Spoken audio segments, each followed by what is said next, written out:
สบายดีทุกคนยามเช้าวันอังคารพบพอกันสวนเบญพี่น้องจะรีวิวสวนเบญหาเอามุมสวยๆงามๆมาฝากมาทักทายแฟนคลับ FC สกายวอล์กพี่น้อง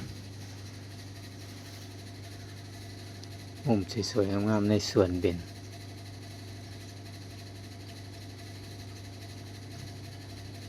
หลายหม่องหลายจุดพี่น้อง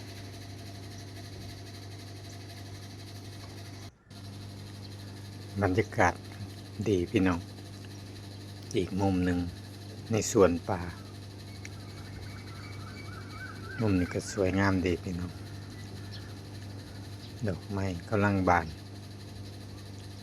ขอบคุณที่เขามาเบิ่งมาชมขอบคุณที่เขามากดติดตาม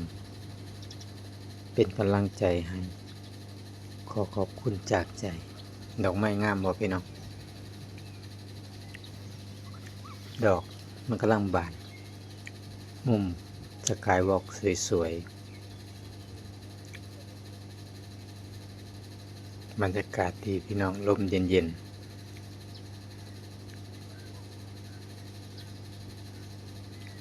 สวนเบญช่วงสวนป่ามุมนี้ดอกไม้สีหวานแหววเลยพี่น้องสีชมพูหวานแหววเพิ่นเอิ้นว่าดอกหยังพี่น้องไปหูแน่ใส่เม่นมาบอกแน่ดอกสวยงามดีถ้าปลูกเป็นสวนไปเลยคงสวยดีพี่น้อง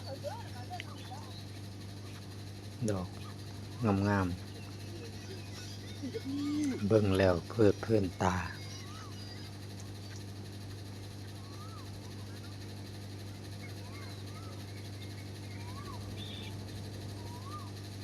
ดอกไม้หน้าแล้ง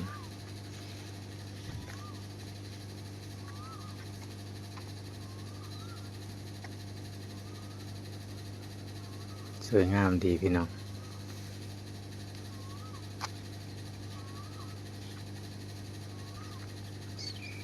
สวนเบญช่วงสวนป่าเอาดอกไม้มาฝากทุกคนยามเช้าวันอังคารให้ได้เบิ่งได้ชมหลายๆมุมพี่น้องสวนเบญ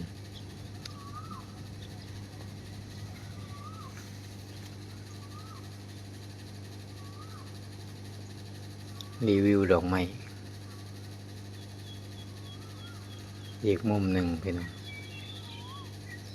เพิ่นตัดหญ้าออกเหมาะสำหรับนั่งพักผ่อนวันเสาร์อาทิตย์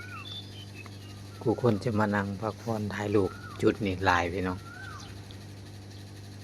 มันเป็นสกายวอล์กสนามหญ้า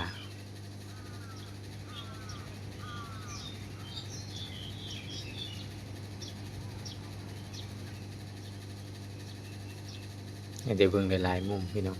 ในสวนเบญดอกไม้ย้อนแสงพี่น้องแสงดวงอาทิตย์ครับเบอร์มองบ่เห็นดอกไม้สวยๆเลย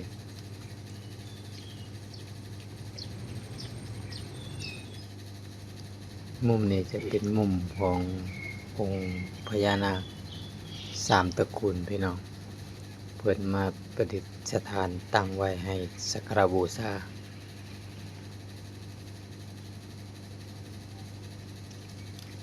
ผู้คนได้แล่นวิ่งผ่านถนนไปเพราะได้เข้าไปกราบสักการะบูชาพญานาค3 ตระกูลในสวนเบญพี่น้อง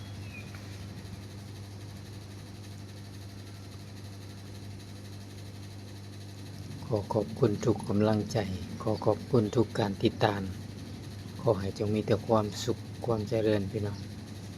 พบแต่สิ่งดีๆตลอดไปอย่าเจ็บอย่าจน นี่คลิปมันบรรยายความสวยความงามส่วนเด่นไปเรื่อยๆพี่น้องท้ายสุดคลิปนี้ผมขอกล่าวคำว่าสวัสดีครับ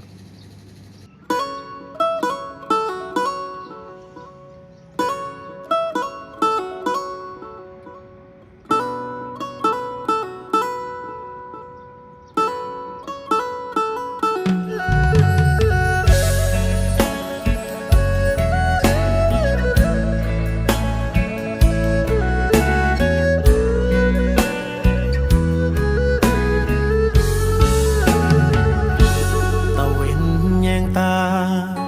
เวลา6 โมงแลงวัวควายกำลังเข้าแหล่งแกว่งหางไล่อยู่